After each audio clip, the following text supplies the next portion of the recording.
пайгамбарыбыз саллаллаху алейхи айтты.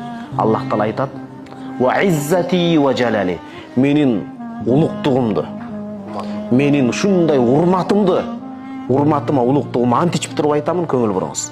Өтө көңүл буруңуз буга.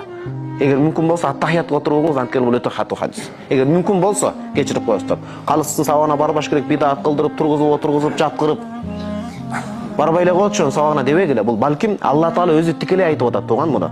Денеңиз дүркүрөйт деп эмне деген? Менин улуктугума ант ичип туруп айтам дейт Алла Таала.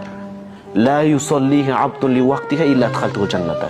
Пенде намазды жөн эле окуп эмес, алгачкы убактысында жамаат менен адебине көңүл буруп убактысында окуса, мен аны бейишиме киргиземин дейт. Алланын кепилдиги бул. Пенденин кепилдиги алдап кетет. Братишка, делай деп бүгүн бирөө убада берет, ал алдап кетет. Эртең өзү сатып койгон болот артыңда туруп. Кайтып намаз кылабыз. Ва иза саллаха